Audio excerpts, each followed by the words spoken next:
Selamat pagi pemirsa, apa kabar Anda di pagi hari ini? Senang sekali saya Graciela Taime dapat menjumpai Anda dalam Berita Papua. Sejumlah berita menarik dan teraktual telah dirangkum tim redaksi kami. Berikut 3 berita utama hari ini.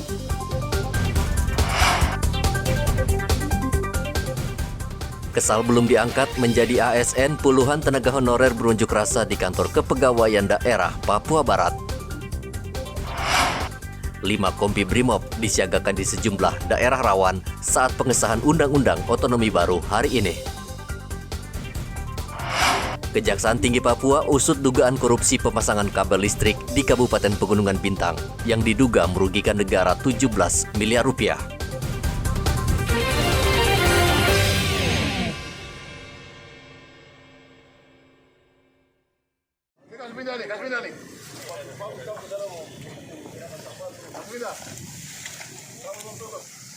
Puluhan tenaga honorer berunjuk rasa dengan membakar ban bekas di depan kantor Badan Kepegawaian Daerah Papua Barat Rabu kemarin. Mereka menuntut diangkat menjadi pegawai negeri sipil atau ASN. Salah satu pengunjuk rasa sempat histeris karena emosi setelah puluhan tahun bekerja di Pemprov Papua Barat belum juga diangkat menjadi ASN.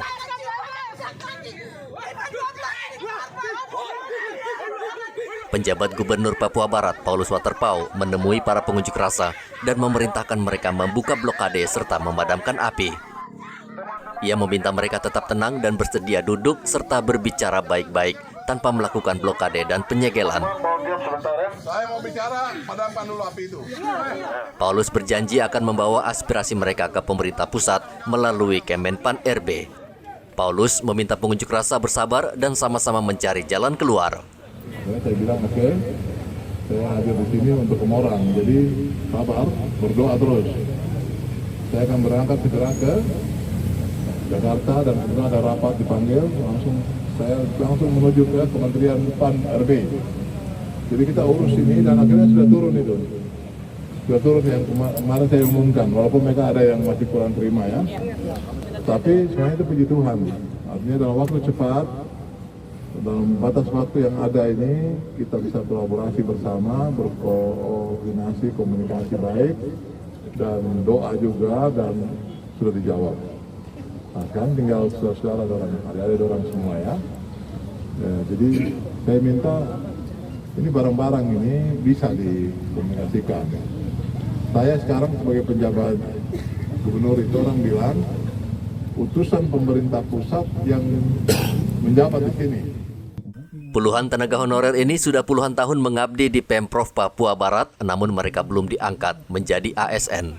Saat ini jumlah tenaga honorer di Provinsi Papua Barat berjumlah 1.283 orang, dan baru 439 tenaga honorer yang diangkat menjadi ASN.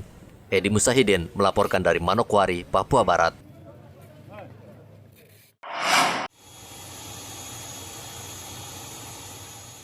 Kepolisian daerah Papua menyiagakan 5 kompi Brimob untuk mengamankan Papua saat pengesahan Undang-Undang Otonomi Baru hari ini. 500 personel Brimob Nusantara dikirim Mabes Polri untuk membantu kepolisian daerah Papua, terutama di wilayah rawan penembakan kelompok bersenjata seperti di Wamena, Nabire, Intan Jaya, dan Mimika. Kapolda Papua Irjen Matius Fakiri mengatakan ratusan personel Brimob ditambah dengan 800 personel Polda Papua akan menjaga seluruh wilayah mengantisipasi unjuk rasa penolakan daerah otonomi baru. Penambahan pasukan ini menurut Matius tidak akan mengganggu kekuatan pasukan yang saat ini ditempatkan di wilayah rawan konflik. Bahwa apapun yang akan berkembang dari situasi sebentar lagi di ketuk palu tentang pengesahan terhadap BOP, kita harus mengantisipasi. Kami telah meminta bantuan dari Mabes Polri, ini sebanyak 5 kompi Brimob Nusantara, nanti ditambah perkuatan Polda Papua untuk bisa mengisi khususnya beberapa titik krusial, seperti yang di Wamena, Kabupaten Jayapura dan Kota Jayapura, termasuk Nabire. Ini kita akan mempersiapkan perkuatan untuk mengantisipasi apabila ada sebagian masyarakat yang masih menolak tetapi membuat aksi-aksi untuk membenturkan saya berharap sebagaimana saya mengatakan berulang kali, yang tolak silakan tetapi tidak boleh mengganggu yang lain. Itu pun yang menerima silakan tetapi tidak boleh mengganggu lain, sehingga tidak bisa kelihatan seolah-olah kita yang ada di Papua tidak kelihatan. Biarlah ini jalan, dan saya berharap semua masyarakat meyakini. Tentunya pemerintah tidak bermaksud untuk membicarakan masyarakat. Ini harapan saya selaku Kapolda. Saya sekali lagi berharap, mari kita tinggalkan kepentingan pribadi yang berusaha menghasut kepada hal-hal yang negatif. Biarlah semua kedamaian, ketentraman di tanah Papua ini kita jaga bersama. Karena kenyamanan ini adalah milik dari kita yang ada di tanah Papua. Sementara itu di Mimika, jelang putusan penetapan ibu kota provinsi Papua Tengah, situasi di kota Mimika aman. Aktivitas warga tetap berjalan normal seperti biasa. Kepolisian menghimbau masyarakat agar tetap menjaga ketertiban dan keamanan di kota Timika. Situasi kondisi secara umum di Kabupaten Mimika sampai dengan pagi hari ini masih kondusif. Ya, harapannya ke depannya sampai pun nanti ada keputusan dari DPR pusat, situasi ini masih bisa tetap sama-sama kita jaga, kita pelihara, karena bagaimanapun juga ini rumah kita. Ya, Mimika ini rumah kita, tidak mungkin kita mau merusak rumah kita sendiri. Itu aja intinya. Untuk langkah-langkah antisipasi tetap dari kami pihak kepolisian, kemudian dari BRIMOB, kemudian di backup juga dari TNI. Kita akan lakukan langkah-langkah ataupun upaya-upaya kepolisian dalam mengantisipasi hal-hal yang dimungkinkan bisa terjadi pada saat pengumuman nanti. Ada PKU dari Polda kan? Sementara belum, baru yang di Timika. Ada potensi gangguan komunikasi? Untuk saat sekarang ini itu untuk konsumsi kami di Jilur. Nanti kalau seandainya, mudah-mudahan tidak ada. Ya, semoga kita berdoa semuanya untuk situasi Mimika tetap terpelihara seperti saat yang sekarang. Rancangan Undang-Undang Otonomi Baru Papua menjadi 4 provinsi menuai gelombang protes. Bahkan unjuk rasa penolakan beberapa waktu lalu sempat ricuh dan memakan korban jiwa. Pemerintah pusat menilai pemekaran wilayah dapat mempercepat pembangunan dan mensejahterakan orang asli Papua. Dari Jayapura dan Mimika, Tim Liputan melaporkan.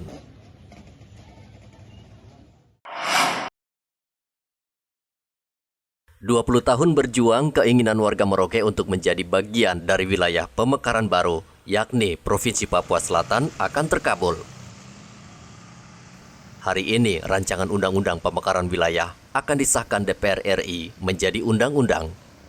Merauke akan menjadi salah satu dari 3 kabupaten di Provinsi Papua yang ditetapkan menjadi ibu kota provinsi. Sekretaris Daerah Merauke Ruslan Ramli mengatakan wajar warga merasa sangat senang dan euforia karena penantian lama akhirnya membuahkan hasil. Ruslan juga memuji perjuangan pemerintah daerah selama ini. Kegembiraan kita dari penantian selama kurang lebih 20 tahun.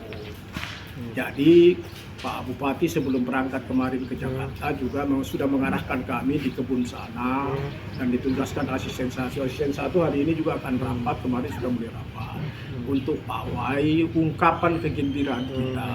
Itu baru ungkapan kegembiraan.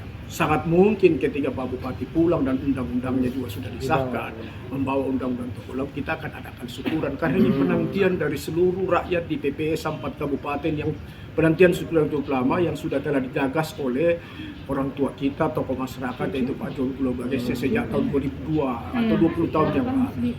Kan begitu. Yang dilibatkan siapa? Tentunya tokoh masyarakat, semua unsur ini. Karena kan yang dapat efeknya ini bukan hanya pegawai, tapi seluruh kita yang ada di wilayah selatan.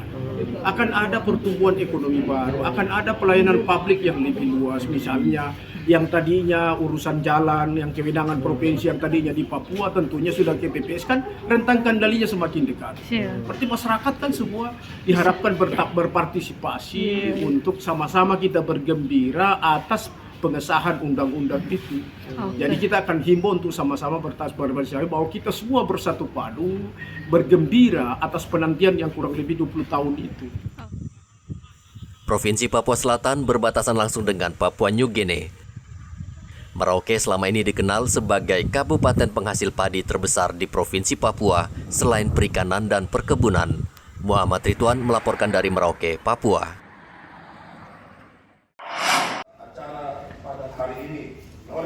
Forum Kerukunan Umat Beragama FKUB Mimika menggelar doa bersama agar situasi di Mimika dan Papua secara keseluruhan aman dari kerusuhan yang belakangan diwarnai unjuk rasa terkait pro kontra penetapan ibu kota di Provinsi Papua Pegunungan Tengah. Doa bersama digelar di salah satu aula hotel di Mimika dan dihadiri sejumlah perwakilan pemuka agama, Ormas, TNI Polri, serta pemerintah daerah. FKUB menghimbau warga agar tidak terpancing berbagai isu politik yang justru membuat situasi daerah tidak aman. Doa bersama ini mengangkat tema manusia yang merencanakan, namun Tuhan yang menentukan. Carilah dahulu kerajaan Allah. Kerajaan Allah itu yang di surga itu. Ada yang sudah sampai di surga. Dahulu kerajaan Allah dan kebenarannya, maka segala sesuatu akan ditambahkan kemudian. Marilah waktu yang baik ini kita sediakan buat Tuhan, supaya kerajaan Allah itu datang secara pribadi maupun kelompok di tempat di mana kita berada. Hal yang kedua adalah ketuklah maka pintu akan dibukakan, mintalah maka akan diberikan, carilah maka pendeta dorong tambahkan dulu. Oleh karena itu doa merupakan salah satu bentuk minta kepada Tuhan supaya Tuhan memberikan yang terbaik menurut Tuhan. Kapolres Mimika KBPI Gede Putra mengatakan toleransi antar umat beragama di Mimika sangat tinggi, sehingga ia berharap bisa menciptakan situasi yang aman dan damai. Pesan harapan kami untuk kedepannya, kontribusi yang sudah diberikan selama ini akan terus berkelanjutan sehingga sama-sama kita bisa menjaga Kabupaten Mimika ini tetap aman, nyaman, dan damai. Saya bersyukur sekali. Ya, sebetulnya sudah ada dalam perencanaan saya juga untuk mengumpulkan ataupun berdiskusi dengan Bapak Ibu sekalian, karena bagi saya kami TNI Polri tanpa dukungan dari seluruh lapisan masyarakat, dari seluruh tokoh-tokoh, baik tokoh pemuda, tokoh agama, dan tokoh-tokoh masyarakat lainnya, kami pun tidak akan bisa bekerja maksimal. Ya. Personil kami terbatas, mata telinga kami terbatas, tanpa bantuan dari Bapak Ibu sekalian, mustahil ya, kita bisa melaksanakan tugas secara maksimal. Untuk itu pada kesempatan ini juga saya memohon dukungan dalam setiap pelaksanaan kegiatan kedepannya nanti sama-sama ya, kita memegang teguh bahwasanya keamanan itu adalah kebutuhan masyarakat Papua, terlebih khusus untuk saudara-saudara kita dari suku Amume dan Kamoro, serta suku kerabatan lainnya yang ada di Kabupaten Mimika. Karena kita tahu bersama bahwa Kabupaten Mimika adalah salah satu kabupaten yang sangat toleransi dengan berbagai agama, suku, budaya, tradisi yang berbeda-beda. Saya juga mengucapkan terima kasih kepada FKUB yang sudah berperan aktif untuk menjaga kedamaian Kabupaten Mimika dari hal-hal yang menyimpang dan bertolak belakang dari visi dan misi Kabupaten Mimika. TNI Polri serta Ormas yang ada di Kabupaten Mimika, mari kita tetap solid menjaga kesatuan dan persatuan agar terwujudnya kedamaian di antara umat beragama. Perdebatan panas mencuat jelang penetapan ibu kota Provinsi Papua Tengah. Kabupaten Mimika dan Nabire berebut ingin menjadi ibu kota Provinsi Papua Tengah menjelang pengesahan Undang-Undang Daerah Otonomi Baru hari ini. Dari Mimika, Papua, Igo Batmomolin melaporkan.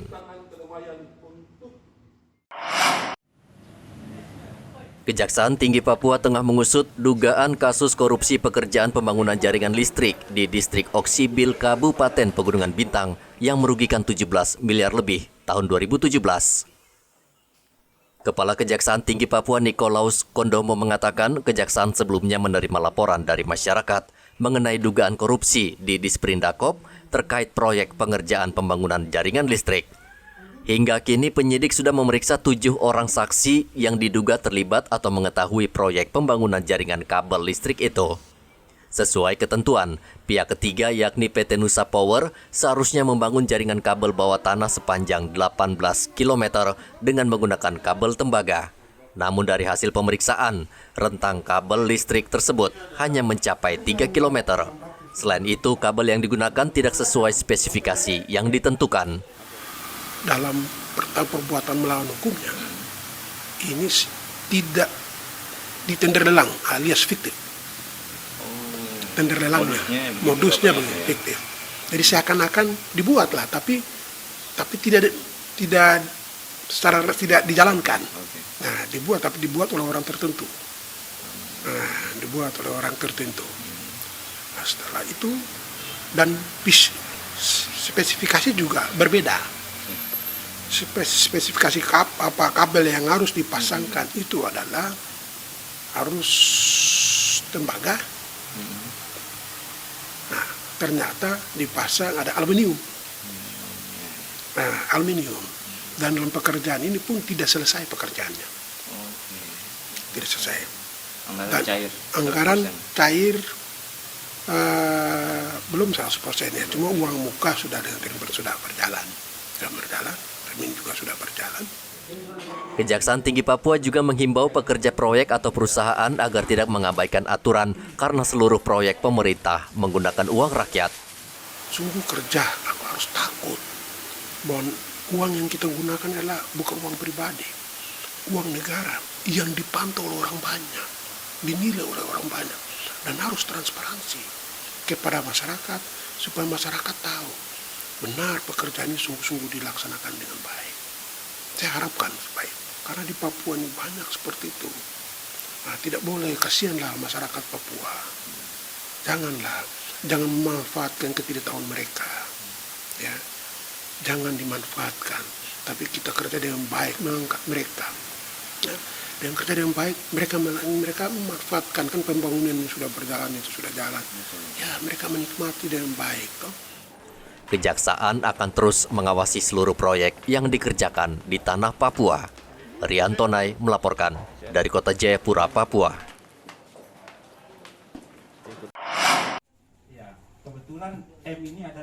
Polres Mimika Rabu kemarin memusnahkan 136 gram narkoba golongan 1, yakni jenis sabu-sabu.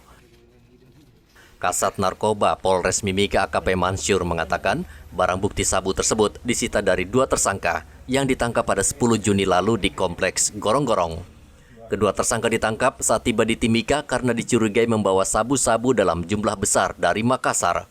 Polisi membuntuti salah satu tersangka saat tiba di Gorong-Gorong, polisi langsung meringkusnya. Dan saat digeledah, ditemukan sabu-sabu dalam jumlah yang cukup banyak. Dari hasil interogasi, polisi kemudian meringkus teman tersangka. Kedua tersangka yang ditangkap di Kompleks Manado Gorong-Gorong, yaitu berdasarkan informasi dari masyarakat, kemudian kita lakukan pengembangan atau pencarian profil, kemudian dilakukan pembuntutan, ya.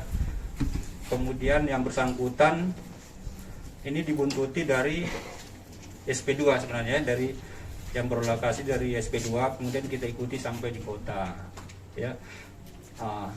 Terlihat yang bersangkutan ini sempat masuk ke salah satu penginapan Jalan Pendidikan, kemudian keluar lagi ke arah Gorong-Gorong.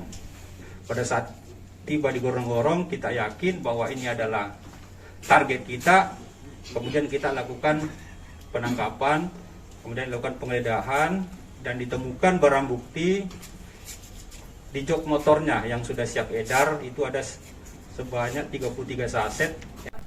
Kedua tersangka dijerat Undang-Undang Narkotika dan terancam hukuman 5 tahun penjara. Dari Mimika, Papua, Igo Batmomolin melaporkan. Badan Meteorologi, Klimatologi, dan Geofisika menyebutkan saat ini Papua masih termasuk dalam fenomena La Nina moderat yang menyebabkan hujan lebat. Dari pantauan BMKG wilayah 5 Jayapura, Papua masih terjadi musim kemarau, namun masih akan terjadi hujan lebat dan disertai angin kencang dengan waktu tidak lama. Menurut BMKG, hal ini disebabkan masih terdapat fenomena La Nina moderat yang akan melemah pada bulan Juli mendatang. BMKG juga menyebutkan kondisi cuaca di Papua selama sepekan ke depan pada umumnya berawan hingga terjadi hujan lokal. Kondisi dinamika atmosfer saat ini di wilayah Papua, khususnya pada wilayah zona musim saat ini sudah berada pada periode musim kemarau, diantaranya yaitu wilayah Kabupaten dan wilayah Kota Jayapura dan juga di wilayah Kabupaten Merauke. Seperti yang kita ketahui bahwa biasanya pada periode musim kemarau bukan berarti tidak terjadi hujan, namun masih terdapat ada potensi hujan dengan intensitas lebat yang biasanya diikuti oleh angin kencang, namun durasinya cenderung cukup singkat. Hal ini disebabkan memang pada bulan ini di mana masih terdapat adanya fenomena La Nina moderate. Selain itu juga memang saat ini kondisi suhu muka laut di wilayah Papua cenderung lebih hangat. Juga terdapat adanya daerah tekanan rendah pada wilayah BBU sehingga banyak terdapat massa udara di wilayah utara Papua yang dimana hal ini dapat menjadi lebih intens terhadap proses pembentukan awan hujan di wilayah utara Papua. Masyarakat dihimbau untuk selalu memperhatikan kondisi lingkungan dan tetap waspada serta terus memantau informasi dan perkembangan cuaca dari BMKG.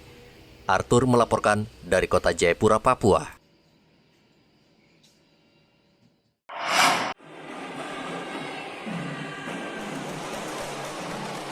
Musik rebana mengiringi keberangkatan calon jemaah haji yang berangkat dari Kota Sorong Rabu kemarin. 108 calon jemaah haji berangkat dari Bandara Domine Edward Osok Sorong. Mereka terharu bercampur senang karena bisa bertolak ke Tanah Suci Mekah untuk menunaikan rukun Islam yang kelima. Selama 2 tahun, calon jemaah haji ini tertunda keberangkatannya ke Tanah Suci akibat pandemi. Selain itu, mereka juga sudah bertahun-tahun menunggu giliran dan kesempatan untuk menunaikan ibadah haji. Rahman, salah satu calon jemaah haji asal Kota Sorong, sangat bahagia karena tahun ini bisa menunaikan ibadah haji. Ia bersama calon jemaah haji lain dari Kota Sorong menyatakan dalam kondisi sehat. Bahagia, rasa hati, karena ini sudah diberikan oleh semua jemaah ya. Dan alhamdulillah kami yang berangkat hari ini 108 orang, ini orang-orang yang bersyukur karena dari 4.000 jamaah yang akan mengantri, kami yang terpilih untuk bisa melaksanakan itu. Kami sangat bersyukur dan sangat terharu dan bahagia sekali. Untuk persyaratan kesehatan sudah dipenuhi semua? Ya, alhamdulillah kita berdoa dan serahkan kepada Allah. Tentunya kita juga akan menjaga kesehatan dan ada dokter.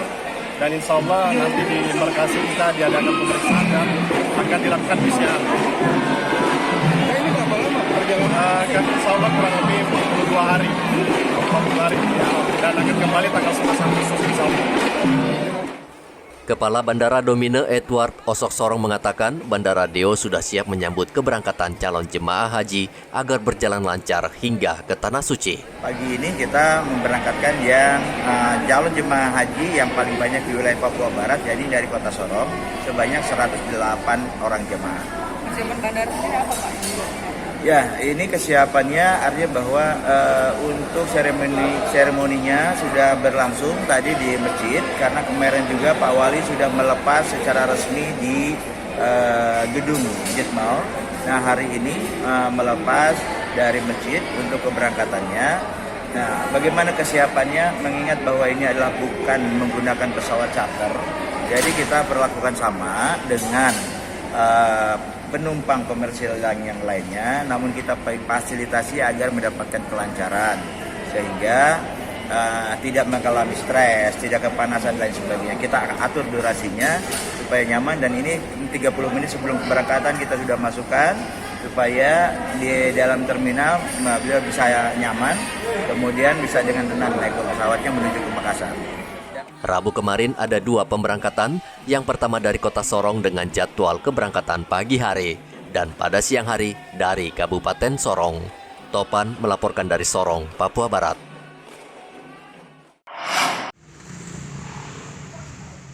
Dalam sehari terjadi 2 kali kecelakaan lalu lintas di Merauke. Kecelakaan pertama terjadi di kawasan Kudamati. 2 sepeda motor saling serempet. Sementara kecelakaan kedua terjadi di kawasan Mopah Baru dan juga melibatkan 2 sepeda motor, namun tidak ada korban jiwa. Pengemudi hanya luka-luka. Kasat Lantas Polres Merauke menghimbau pengendara lebih berhati-hati dalam mengemudikan kendaraan. Hari ini di wilayah hukum Polres Merauke terjadi laka lantas khususnya roda 2 dengan roda 2 yang mengakibatkan korban luka ringan.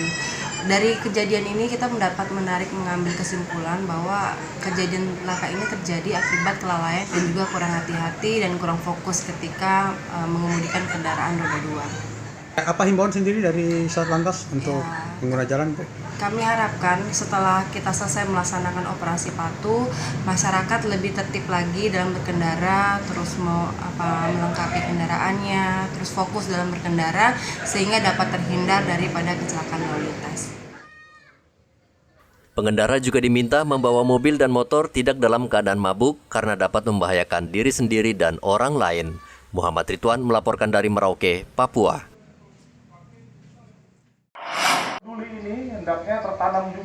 Tidak seperti tahun-tahun sebelumnya, peringatan HUT Bayangkara Polri ke-76 di Merauke yang biasa digelar 1 Juli, kali ini diundur menjadi tanggal 5 Juli mendatang.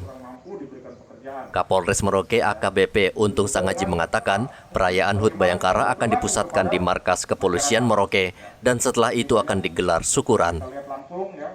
Karena menyangkut lokasi, kawasan yang akan digunakan untuk ke acara ulang tahun itu sendiri, mungkin ada satu dan lain hal sehingga diteliti, jangan sampai tidak nyaman atau tidak safe, tidak siap, itu bisa terjadi. Siap. Untuk Merauke sendiri Pak Kapolres nanti penyelenggaraan? Sama, kita ngikuti sama karena ini serentak.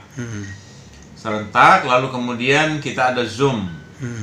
Kita ingin mengucapkan selamat ulang tahun kepada pimpinan di seluruh Indonesia, kepada Kapolri juga. Pun Kapolri akan menyelami seluruh Kapolres mungkin di mana saja yang beliau mau, dan kita saat itu menyesuaikan dengan perintah dari Polda atas kegiatan penundaan tanggal itu.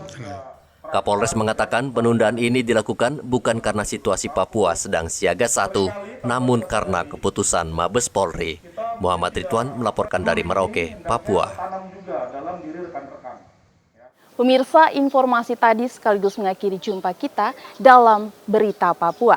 Saya Graciela Taime mewakili kerabat kerja yang bertugas menyampaikan terima kasih, selamat beraktivitas, sampai jumpa. Wanyambe.